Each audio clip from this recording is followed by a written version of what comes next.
Good stuff. I guess we can turn this thing off. Yeah. So we'll have plenty there. And then, It wasn't on. What do we have here? This is to Dennis AI. Yeah, this is a live unboxing stuff for the show. What do we got there? Let's see. Oh, okay. A little ode to San Antonio. Oh, is this some Spurs swag? Spurs swag. Some gear. Love it. Yeah, I guess you could call it gear. You could wear it if you wanted to, you know? Yeah. Okay. Real recognized real. 5-time champions. You know, never back to back, but we won a lot. You know? If I know what this is close to my heart. So, look at this bad boy. The mighty elk. Oh man, the elk. Love it. Very bespoke Love to it. my vibe. I don't think we talked about spirit animals last time much, did we? No, we didn't. We're gonna have But we can talk about it this time. So, Yeah.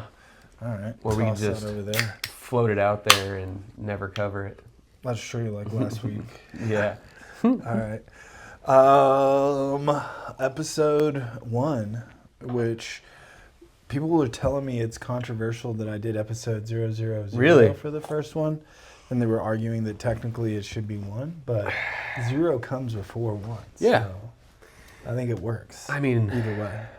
And we weren't ready for the world. We didn't know if we were going to publish it or not. Yeah. So, yeah. It could still be the lost episode. We might unpublish it.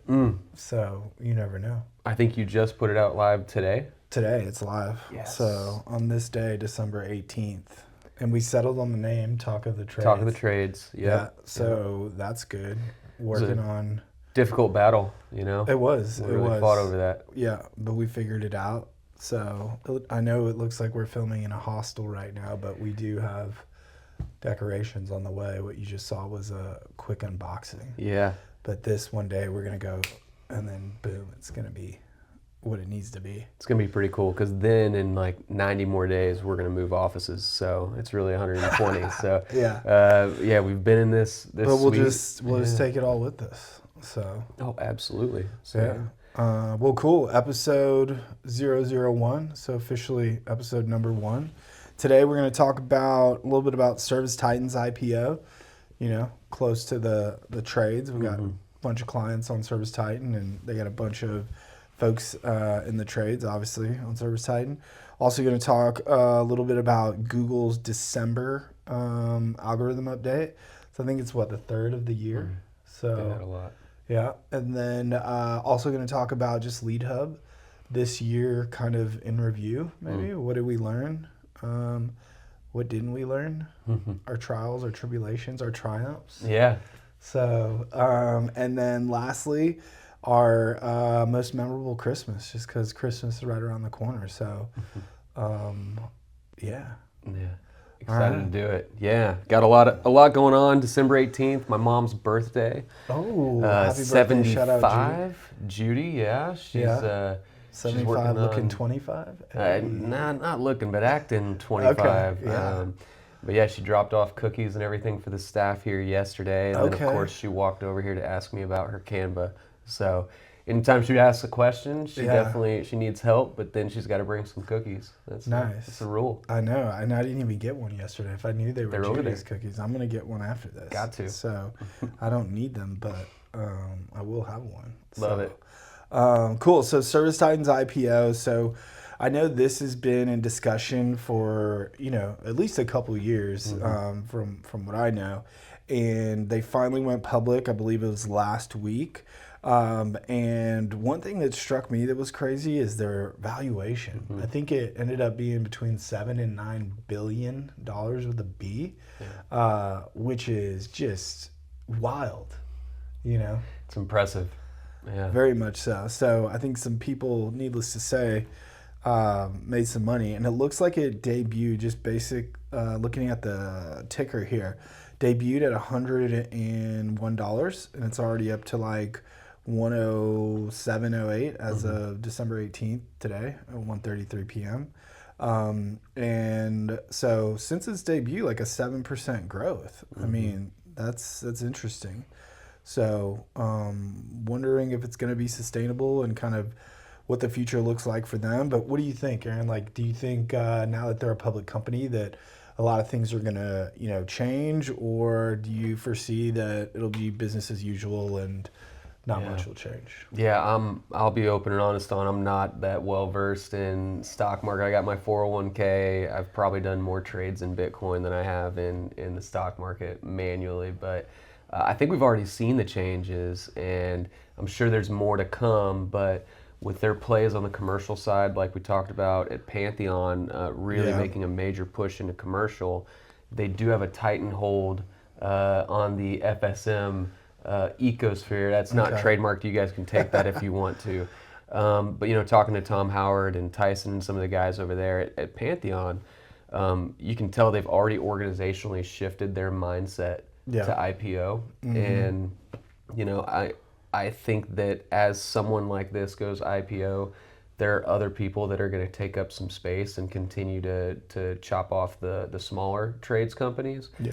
But even just yesterday, I was talking to a client that they moved 3 people away from ServiceTitan last year in the house call Pro from a cost savings move. Yeah. And now we're thinking about, talking about getting back onto ServiceTitan and using different business units and all the things that we're missing that weren't in house call Pro or the other platform they moved to. So Yeah.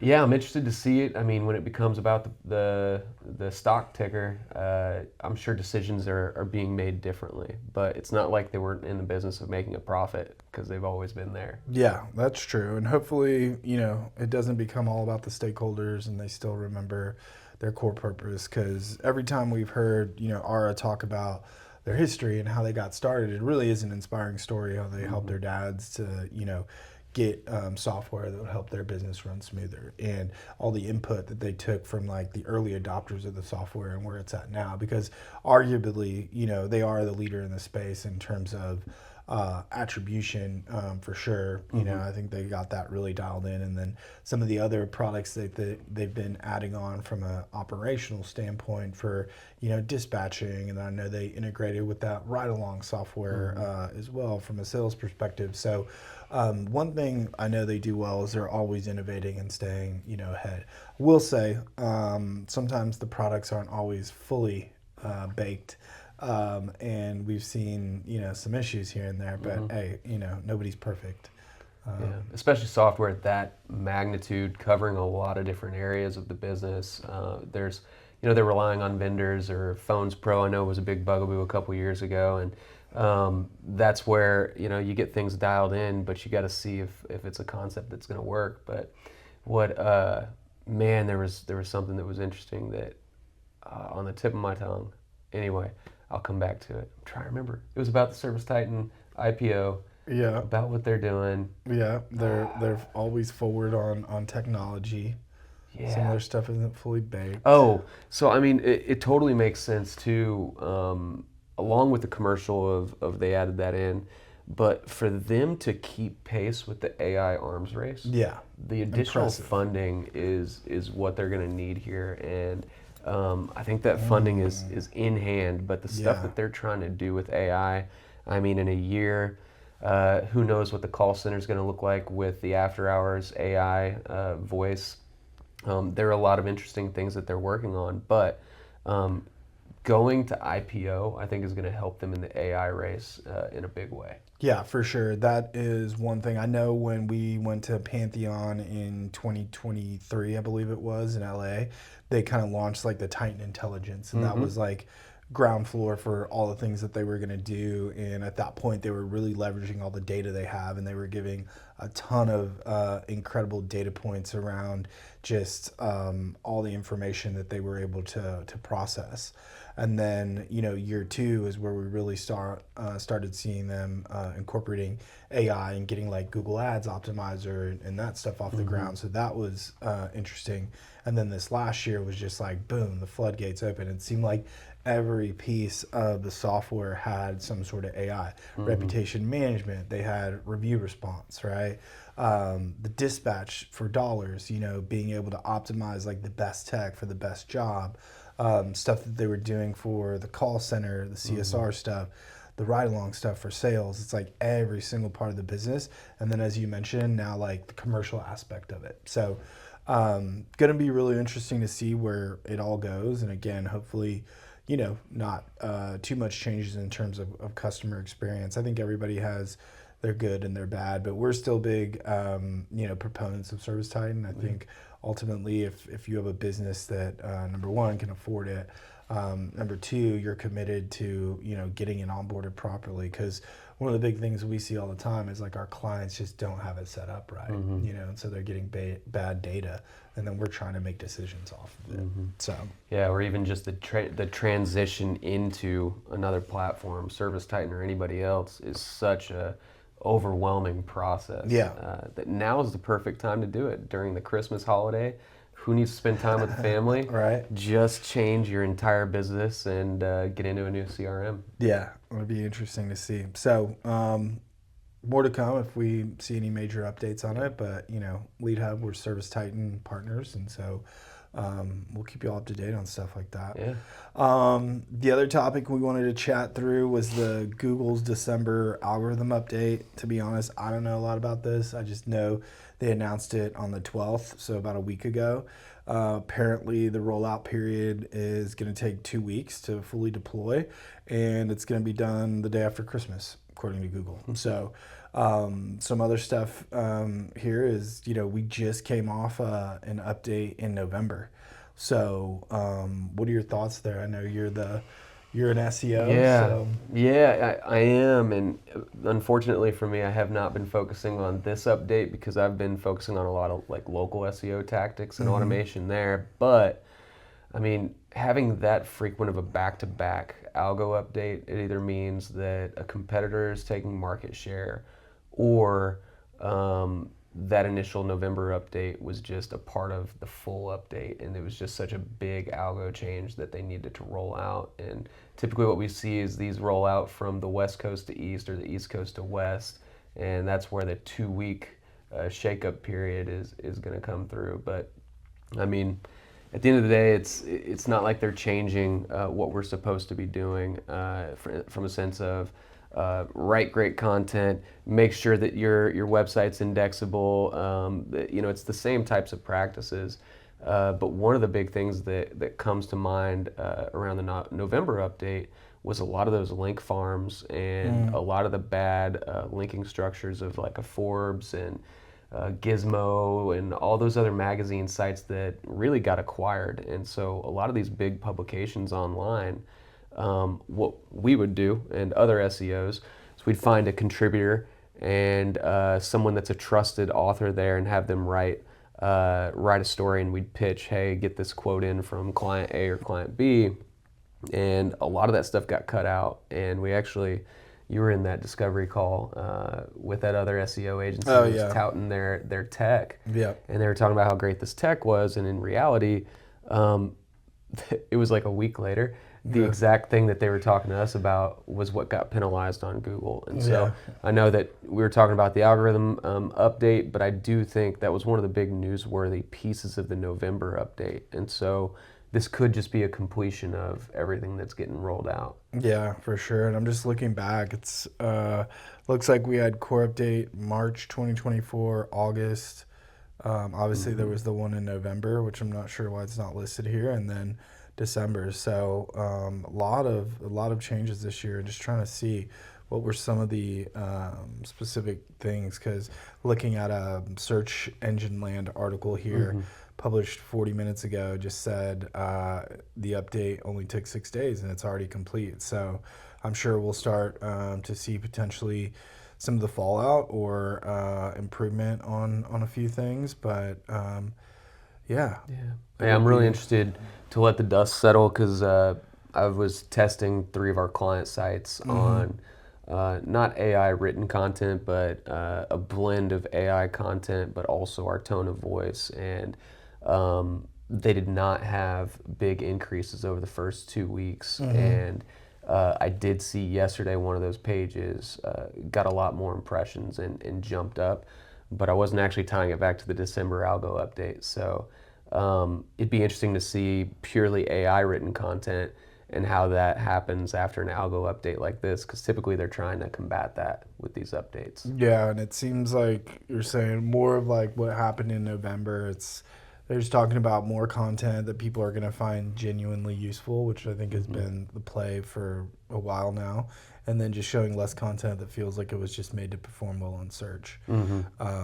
So, doesn't seem like anything groundbreaking, but interesting nonetheless. And I know our content and SEO teams are, trying to figure out, what the next steps are and kind of go from there. But yeah, I just think, typically like in the past, when we only see like a couple updates per year, and it seems like last year there were like 3 or 4, this year 4 as well. I think, what do you think? It's like the rise of AI that they're trying to get ahead of, or? Yeah, I mean, it used to be 2 a year, really, and I think also our technology and tracking algorithm updates is a lot more advanced. So you have people like Search Engine Land looking at volatility of rankings, and so it may be like the UFO situation of our networks and our software is also better at tracking when these algo changes happen. So as little as 2 years ago, let's just say 2022, 2 years ago is about to be 2023,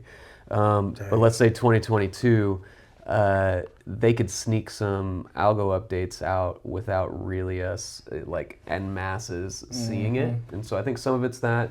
Some of it's keeping up with the Joneses of technology and the AI arms race. And a lot of it is needed, though, because there are a lot of bad faith actors that have been spamming up the internet. And so if they're going to control their own product, they've got to continue to update it like this. Yeah, and kind of a side tangent. I don't know if you saw the TikTok video I sent you today, but excuse me. It blew my mind, man. Whatever Google has just rolled out is like a AI assistant that's going to look at your screen live and provide you feedback on it. And honestly, let's just do a live react to it, and maybe we can stitch this in here. Yeah, because I love it. Because I didn't watch it. I was late this morning. Oh yeah, all good. Dude. Okay, this is unbelievable. You're looking at Google's new real-time AI. I share my screen and it becomes a 24/7 superhuman tutor. So for example, I ask it conversationally how to make this text wiggle after effects, and it breaks it down step by step. I'll play the video in a second. But you could use this to learn code. People are using it for advice and strategy games. I'll break this all down on my newsletter this weekend, but let me show you the screen recording so you can see how big the deal this is. Okay, it looks like you have Adobe After Effects open. Yep. And you want to make the hello text wiggle. Correct. To do that, you would apply the wiggle expression to the text position property. Okay, you're gonna have to tell me how to do that. Okay, no problem. The first step is to select the text layer with the word hello in the layers panel. It's the layer labeled hello in the composition. Okay, got it. Okay, step 2 is to expand the properties of the selected layer by clicking the small arrow next to the layer name, then expand the transform properties. Got it. Now in step 3, you need to find the position property. It should be the second one under the transform properties. Okay, the fourth step is to hold down the Alt key or Option key on a Mac and click the stopwatch icon next to the position property. This will open an expression box below the position property. Got it. Now for step 5, type the word wiggle into the expression box, followed by a set of parentheses like this. Inside the parentheses, add 2 numbers separated by a comma. The first number controls how many times the text wiggles per second, and the second number controls how far it wiggles. Look, I'm a graduate of YouTube University. This is an evolution of that. This is a So what blows my mind about this dude is that it's so conversational. Yeah. He's like, okay, you're gonna have to help me. He's like, no problem, right? And then how detailed it is about like select this, open this, right click this, parentheses this. This is what this stands for. Like, I'm just like, when I saw this, I was shocked. And the fact that it's conversational, it's like, I was thinking to myself this morning, I'm like, I'm not gonna have to teach people how to do stuff anymore if there's gonna be a tool like this. You know, that's just wild to me. Imagine like pulling up 2 spreadsheets and just saying, hey, like I need to understand like how to create a formula in this column and whatever, and it's gonna say, okay, do equals sum if blah blah blah blah blah. You know. I mean, that's year end right now. That's all I'm doing is getting into our finances, building out spreadsheets, and I have a lot of automation that pushes into Google Sheets our financial data. and then it's locked down. Definitely have it from a security standpoint, but then the cells and stuff, like I don't build formulas myself anymore. And so but what's really cool about this, one, holy Hannah, think about the processing power and the video storage and the data centers that you need to have to be able to do this en masse. But then I'm an integrator, not a visionary. As a visionary, though, which I'm not, this is Google Glasses, or this is something that is a real world, like you could have it streaming with wherever you go off the site, right? And so thinking about that from an application standpoint is insane. But just yesterday I was trying to find out for a handyman business that's in House Call Pro, hey, one of the sales guys was maybe having issues in getting estimates in a timely manner dished out to his clients. Well, House Call Pro didn't have a great report for that. So we were trying to find lead time, and if it's a invoice or an estimate over $5,000, how long does it take to get that in hand? And I couldn't figure it out. Well, I was using GPT to talk through it, and it hallucinated, and it said, yeah, do this, go to this button, do this here. What didn't exist, there wasn't a report. And here, they're not using the reference data that they've now copied into their back-end databases. What they're really doing is they're live reading through that, and they're probably cross-pollinating and using their reference data for whatever that was, Adobe. But that's just crazy. That's insane. Yeah, in my mind, I'm like, damn, like, how does this even, work? I guess, there's going to be like permissions for like screen recording and all that you'll have to enable if it can see your screen. But just the sheer capability and like my mind just runs crazy with like the use cases like for some of this stuff. And will it work with things like ServiceTitan, which we were just talking about, and things like that? Because I'm just, blown away. Because I was thinking about trying to use it earlier when I was like putting the final touches on our, podcast that we just posted. I was like, I wonder if it could show me how to do certain things in like CapCut, because there was like a couple things I wanted to maybe add, but I just didn't take the time to figure it out. So. That's the other side is actually making time to use stuff like this. Well, and if you're a ServiceTitan or a House Call Pro or somebody that you're running a software that maybe you have IP, you may want to block access to something like this. That's true. What about reverse engineering products and services and building it out? I mean, there are so many use cases.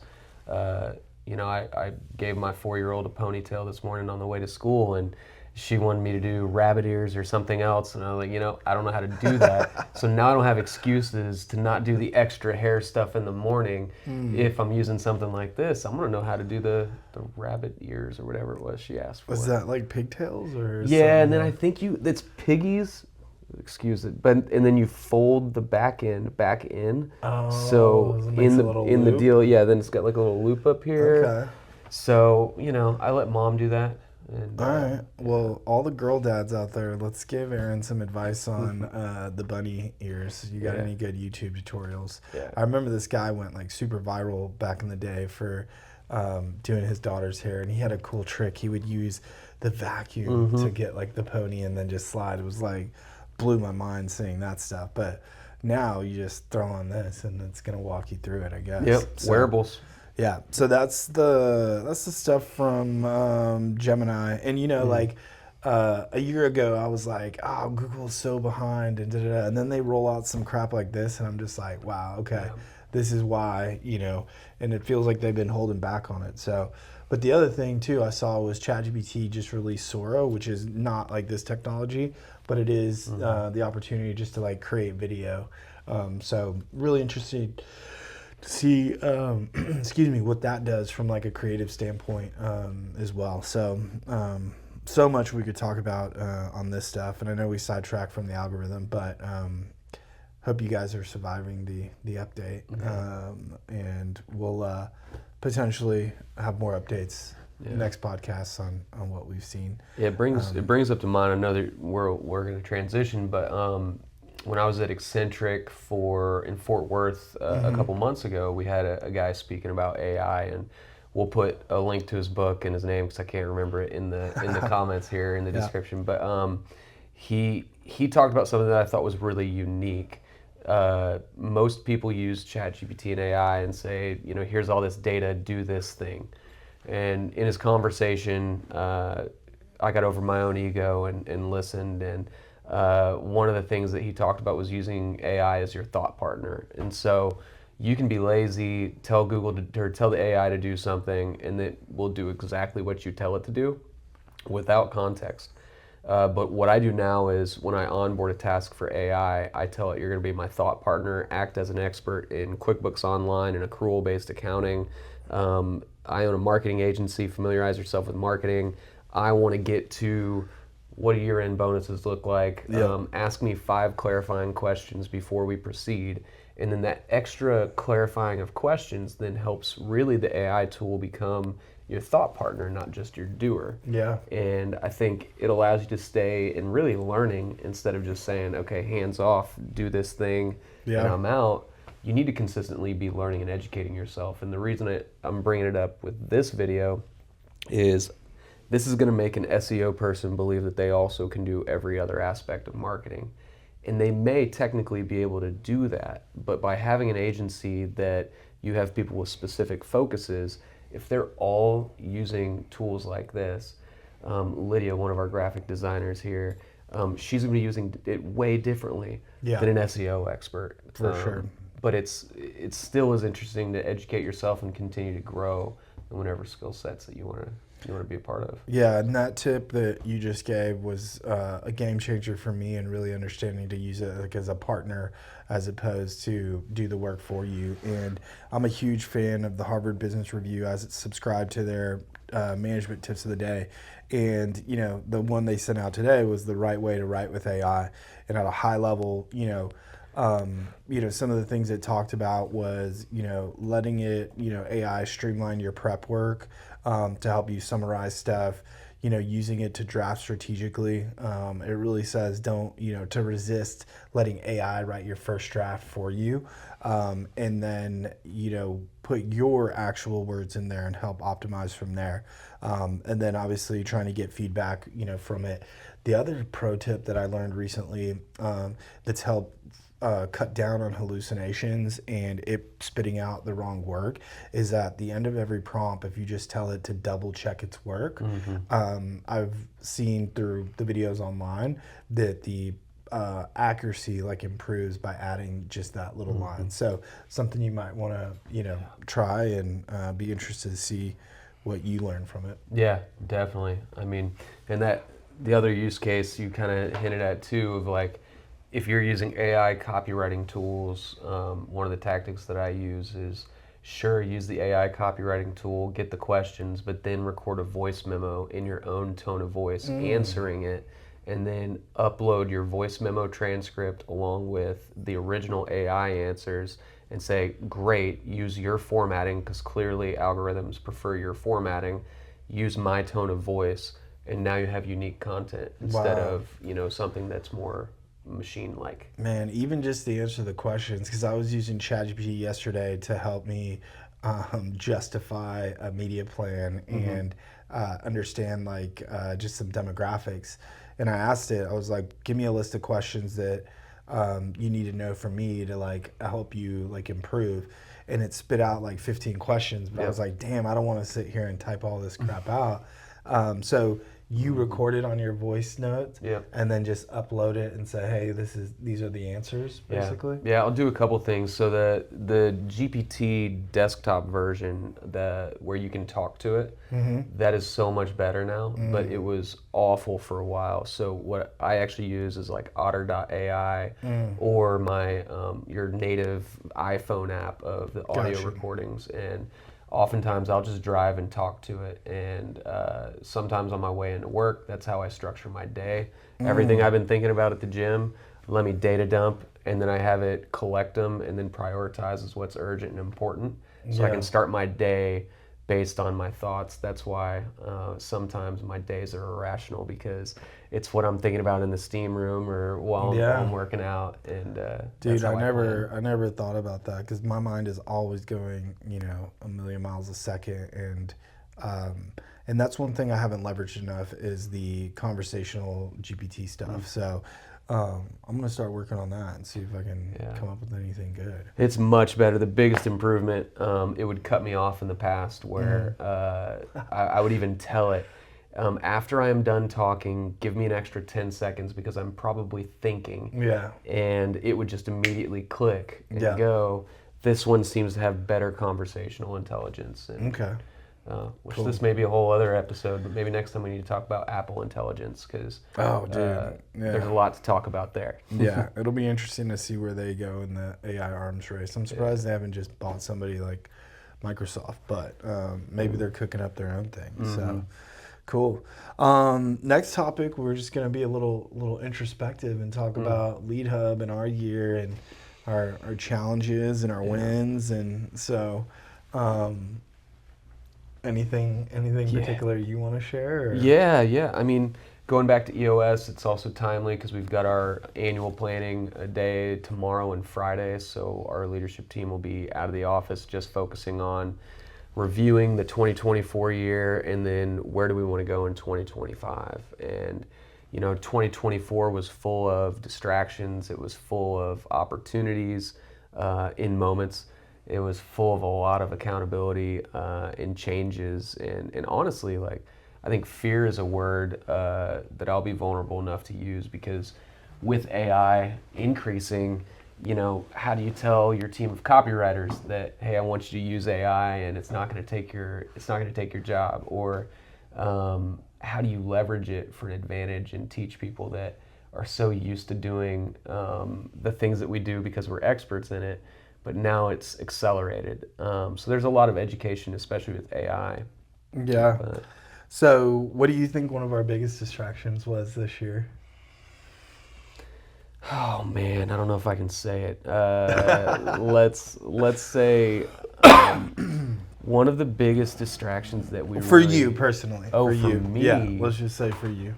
Man, all the cool stuff we could do with automation and AI. I was not the best husband to my wife last night as I got home, and she wanted to have this conversation and ask me what my 2025 goal was. And I'm sitting here looking at, I've been spending time on our books all day. So I explained to her my day yesterday was I was working on a GBP local SEO automation. Then I pivoted to do a Google Ads automation using AI and trying to figure out how we can do keyword targeting lists. Then went into finance. Then I went into a copywriting task. And I think the pro and con of being a CEO is I get to work on whatever I want to. Unfortunately, that's everything. And so my biggest distraction, honestly, was not focusing in on what I'm great at and trying to do what my title is and what I really may not love to do. And so doing things like managing a 401k or working with vendors versus I like to be buckled up in my office and creating new solutions, new products. And then I think another big distraction for me was trying to distance myself a little bit from the team so I could focus on the work and let the other leaders in the organization run the organization and really get in with the team. Yeah. But I really missed out on some of the nurturing opportunities and engaging with the team over what was kind of a difficult year outside of business too for a lot of people. Yeah, I would say, the first quarter we took a major blow. We lost 35 clients in just one fell swoop, and it was a private equity group, and that one stung, because we had just eclipsed the 100 client mark, and we had a hundreds party, and it was all sunshine and rainbows, and then we got hit with that, and it just kind of took the wind out of our sails, and we had to make some a lot of tough decisions internally on how we were going to plan to recoup that and what its staffing looked like, and thankfully we didn't have to lay anybody off or do any of that stuff, but for a minute there it was a little scary trying to figure it out, but we made it through, and I think we're ending this year super solid. One of my big challenges this year too, just from a staffing perspective, we run on EOS, and we always talk about right person, right seat. And it's never fun to have to let people go, but I think we let go of 3 or 4 people. We had a couple other people leave on their own. And just me as, from a culture index perspective, if anybody out there knows culture index, I'm a high B, I'm a people person, also a high C.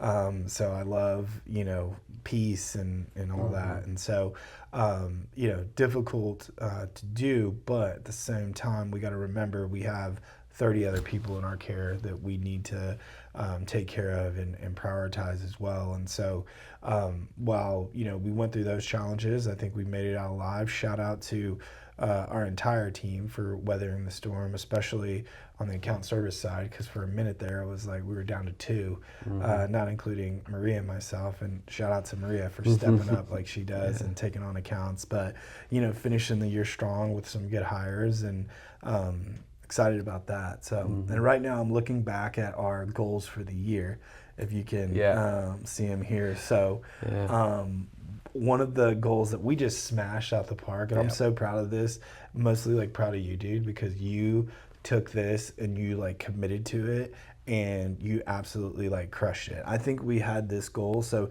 this goal was publish 50 pieces of content centered around growth, business, and culture this year. And I think we did 50 like in the first quarter. So like we were just smashing it, shout out to Austin Linney for all his help on the podcast and Mark and Ashley for like leading all that stuff up, and Sydney and Katie and Bianca for getting all that stuff going, and all of our content team really. So that was a goal we smashed. So anything to say on that? It was really cool, and as a marketing agency, we've really never marketed ourselves before this year, and we knew with turbulence and everything that we need to focus on our own brand and we need to practice what we preach. And so putting money towards our own marketing was huge this year. Setting aside that time and getting over imposter syndrome. I've always had this on my shoulders of I'm not a guru. I'm not going to tell you how to do your business. I'm not going to come in and say that I've got it all solved. That's just not that's not the way that we really operate and communicate. And I think from encouragement from you, from Ben, from the leadership team, of getting out there and just being authentically ourselves. It's worth it. And I think it's an encouragement then to our clients of like, hey, if I can do it, you can definitely do it. Here's a format for it, and it's going to be a vital component of your marketing moving forward. They want to be doing business with people that they like, that are authentic. Yeah, for sure. And we were just having this conversation before, and you're talking about I need to be more of this and more of that, and and my take is like, dude, let's just be who we are. And like, because watching back that first episode, there was so many things I was like, number one, I just hate the way my voice sounds. Number two, I'm like, damn, I should probably lose like 30 pounds. You've already lost 30. Come on now. So another 30 next year. So, but, I think we're our biggest, critics, obviously. But I think at the end of the day, we just got to be willing to like put stuff out, and literally the market will decide, and I think some people get stifled by, at least I do, it's like, I want it to look perfect. I want it to be this, certain way. And credit to you for like, pushing to get this done, because I think this has been, on the roadmap for over a year for sure. And, we did pivot and go a little bit different direction, but super excited that like we're back here now. We're going to figure out like what our rhythm is and what this, needs to be, and us just being authentic in what we talk about and sharing our POV, right? Like we might not be experts in everything, but we do have experience and life experience, and all we can do is like share. And if people can resonate with it, awesome. If they don't, then maybe there's other creators out there that are a little bit better. So but yeah, we smashed that goal for sure. Our other one, build a dedicated sales team that wins 50 new brands in 2024. So we accomplished it. I'm a little bit of a stickler on whether we say our goals or rocks are completed. I want to make sure that it's not a rock that we complete that then has no legs after the fact. I want to make sure it adds value. And so these yellow ribbon, pat yourself on the back rocks are something that I typically don't let pass. But with that said, we closed over 50 brands this year. I think 58. Ryan was a solo salesperson for the majority of the year, and Austin Hill was running the Yelp, and now Austin's working with him, and so I will call them a sales team.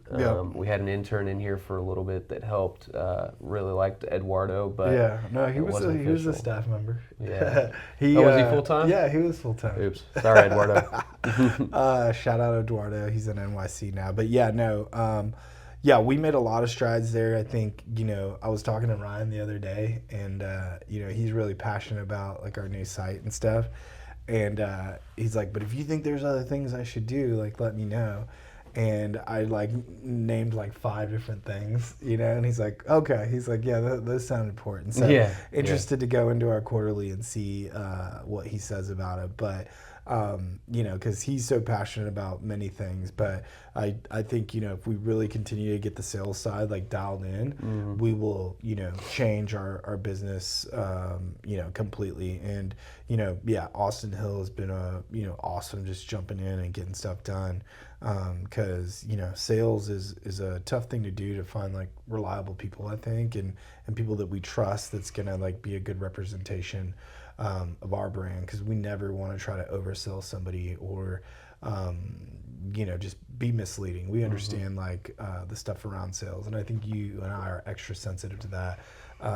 Because you're just such an expert and like technical in the things that you do. And then me, it's just like the relationship, and I want to make sure that like people feel good and trust us and confident. So I think that one's checked off, right? Yeah. I don't really care if people like us. I'm more so, did we do the right thing? Did we get results? And I think that's where, in most organizations, sales has issues with operations and like which one drives which. And we definitely experienced that this year in some big ways, because I've been on both sides of it, and I'm very hesitant to, and it's not even over promising, but I don't like saying kinda, maybe, should've, because we may end up with issues downwind where, okay, the account executive now, the sales team said X, Y, or Z. And so I think we've done a lot of work this year in honing that in and getting everybody together. However, there's always going to be friction between sales and operations. I don't know if anybody out there could ever, feel the same or be in that seat. No, but we've closed the gap majorly, and giving Ryan his credit. Good job, Ryan. You did it. We appreciate you, because we needed it, this year for sure. So check that one off. The other one we had on here was hire a right person, right seat creative director, which I don't think is going to happen. It's still on the radar. We made progress this quarter. We had a lot of good people apply. Big Picture really helped us through that process. We've met independently with a few other people, and so I think it's still going to happen sometime in our future, but not this year probably. So I'd love to have Ian from Big Picture Consulting. Really appreciate him and everything. HR guy. The HR guy on Facebook. If you still use Facebook, it's the HR guy. HR guy. I almost want to have him in here just for an episode about worst Christmas party stories. Because he serves a lot of people in the trades for remote HR. And I'm sure he wouldn't be able to share them all, but it'd be great to hear some of his stories. And legitimately, he has an awesome team. They're very responsive. Anytime we need anything, they've been great. So thank you to the people at Big Picture. Respect the brand. Yeah. The other one, this one's exciting, because I think we got this one nailed down too. So define Lead Hub's reporting platform plan. Yep. So like, I think we're like definitely have done that and some, right? Yeah, I mean, and with the resurgence of subscription services raising prices out of nowhere, our goal, we've been on Agency Analytics, now we're on Swido now, we've been on Raven Reporting, we've been on a bunch of them, Moz, but we're building our own now, and very excited to do that. I mean, we used Looker Studio too, but all these data connection fees and everything, and then wanting long-term contracts, like, I just want to build our own reporting tool, and so we have defined it. And specific to the trades and being able to pull in our calls and all the attribution and all that. It's going to just like make it so much better. And I know there's other big players out there that have, some of their stuff, but super excited for us to have kind of our own thing now. And, we have a secret weapon that we've been using internally, and this guy is a whiz. So I don't want to reveal his name because I don't want anybody to know who it is. So we'll keep the mystery around that. But yeah, that's awesome. We got that locked down. The other one, rollout updated lead hub brand identity. We got that done. When did we finish that? Like in July or August. Okay, cool. Yeah, so all the new branding, and shout out to Rick Dobbs for helping us with that, and Ryan for all his work, and the whole team for making sure we got it rolled out across all of our platforms. And I love it. So I don't know if I told you, but I'm gonna get it tattooed on me eventually. So all right, let's do it. If you're down, yeah, you haven't got ink in a while. Yeah, no, I've got one tat, but I have not gotten new ink in a while. Yeah. So I'll have to think about it. Yeah. It was an interesting roller coaster for me because I love the old brand. I love the Polaris and the story behind it. Moving to the L and kind of a nautical but not nautical vibe, and talking about taking the lead. But it looks more like an official, larger IPO'd brand. Yeah. Maybe that's me being biased, but I like it. So no, it's definitely clean, and it's got a great kind of meaning and story behind it. So certainly love it. Yeah. The other one we had, implement new AI use cases quarterly. What do you think? So, I mean, I'll give us credit for that. We can vote on it as a leadership team. It's not that we've, like, every quarter rolled out, here's our case study or here's our report on it, but we have found new ways to use AI, and I would say almost monthly, and been rolling it out through the team and looking for new tools. So I would say that one's good to go. Nice. And then the last one here, 100 people are 100% right people in the right seats. So I can confidently say we have 100% right people. Whether they're in the right seats or not, I think is up for debate for a few of our team members, for I would say all like good reasons. There's been so much growth and opportunity, and so always looking to see if we're using people to their best capabilities. So as Ryan always likes to say, we got the best team ever, and we do, and I think they're living our core values through and through, and so it's a beautiful thing to see. But I'm not sure if we can quite check that one on technicality. So I think we got a couple people in 4 seats, so I mean that's not the most efficient. That was probably my biggest distraction, was being in 4 different seats. Oh yeah, same dude. I know we struggled with the admin stuff, and you and I were both doing things that we probably shouldn't have, but at the end of the day, like, we got to do what we got to do to make sure the business like continues to function. For a while there, I was ordering all the snacks and stuff, and doing all that, and thankfully Carson stepped up, and she has been doing it, which has been a huge help, and all the team leads, I think, too, just jumped in and took over different things, so super helpful in that stuff for sure. So we had a total of 7 here, and we got 5 out of 7. So what would Mary Math say on that? Yeah, Mary Math, I mean, that's probably what, 72 per, no, that's so 3 out of 4, something like that. Let's say 71%. Yeah, 71%. All right, C's getting degrees, baby. It works. So yeah, but all in all, I think kind of like everything we've gone through this year, that's pretty dang good. So awesome, and looking forward to recapping our rocks as well, because I know we had a big fat 0% last quarter, which we weren't proud of, but I think we're coming in, this quarter a lot better. So excited for that, excited for our quarterly and our annual planning, and maybe we can talk about that a little bit next time. Yeah, so, definitely. Cool. What else? Anything else in the lead hub stuff before we go to our last topic that I think all the people are waiting for? Yeah, I'm just excited. I think going into tomorrow, of continuing to stabilize the ship, looking at different pricing models, looking at new services. We typically do a SWOT analysis. I really like the concept of a SWT analysis of strengths, weaknesses, and trends. and trends can dictate whether it's an opportunity or threat. But no, I'm excited about doing that, and I think 2025 is going to be a very interesting year with Freon rolling out and all that. But I'm excited about it. We've got a lot of good momentum moving forward. Yeah, I think so. I think all in all, we had a solid year. More so, like we're finishing hella strong, and really excited for the new space next year. That's going to be a big one for us. And got to see a sneak peek at the floor plan, so that's exciting as well. Yeah. Cool. All right, last topic here, a bit of a fun one. With Christmas right around the corner, what's your best, Christmas memory or best, Christmas gifts, just best Christmas related? Yeah. I have two, and I'll share them both quickly, but my little brother, one year, and it's funny, I remember something about my brother, not mine, but my dad did the Christmas story thing.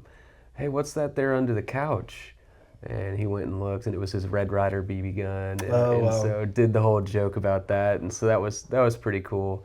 But then I was going through photos the other day, and Sydney's second birthday, so 2 Christmases ago, just her being at that age where she wasn't, where she was able to be appreciative of the gifts, and the wrapping paper was more of a gift than anything else. And just seeing the family be around her was probably one of my most favorite ones. But nice. What about you? I think so. I told this last night because we did the one question at you dinner. did, yeah. And so that was my question. I think I can't remember now, but we all did one. So mine was, I think it was like 8 years old, 7 or 8 years old, and my parents had just gotten divorced, and my dad, he was like a single bachelor, and he moved into like an apartment, And I remember him being like very kind of coy that year and saying like, hey, with everything's been going on, Christmas might be a little bit different this year and that sort of stuff. And so, at the time I understood, and it wasn't, I guess it was a big deal because, as a kid you want like gifts and stuff. And so, I had accepted it or whatever. And then, day of Christmas, like obviously I had like some gifts under the tree. But it wasn't anything major. It was like sweaters and like, underwear or like whatever. And then I remember my dad being like, hey, but there's a couple other things like over here. And so we go out to like the patio of the apartment, and like a lot of patios, they have like little storage, unit.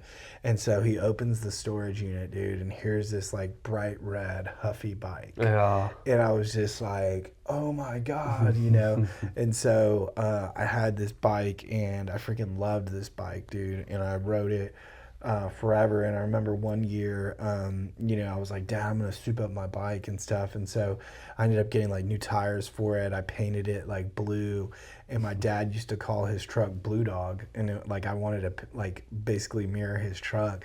So I painted it blue, like the color of his truck. And then I in white paint wrote Blue Dog on it. So I loved that bike. It was awesome. But also what was in that closet was a Super Nintendo. Nice. Dude, and it was the coolest thing, right? Because before that, we had like a Nintendo, but it was like more like my brother's. So, it was his basically, and I got to play it like sometime. But then I had my own system, dude. And so what was cool is like he bought like 3 or 4 games with it. I had like, I think it came with Super Mario Brothers, and I think he had like Street Fighter, Madden, and then I also had Mario Paint, which was some next level stuff. Yeah. So, and cool story about that, dude, I still have that system in the original box. Really? Yeah, because my dad was like really good about just saving stuff. And so I remember when I went home for college once, he's like, hey, you need to get rid of all your shit. And he's like, I got all your stuff in my closet here. So I ended up taking it home, and so that was probably one of the more memorable ones. So Ken Griffey Jr. Baseball was my favorite game on Super Nintendo. That's a good one. What was yours? I would probably have to go with the Maddens. Yeah. I played Madden like a mad child. So, but honestly, I think the football game though. Now that I'm thinking about it, I don't know if it was Madden. I think it was like QB like something. Might have been Madden, but I just remember it having like a lot of like QB skills challenge stuff. And me and my buddy, we would try to like figure out how to like be the best at all these things, and like super proud of this. So like we figured out this technique because on one of them you had to tap like 2 buttons super fast to like get the ball to like go like farther because it would like power up.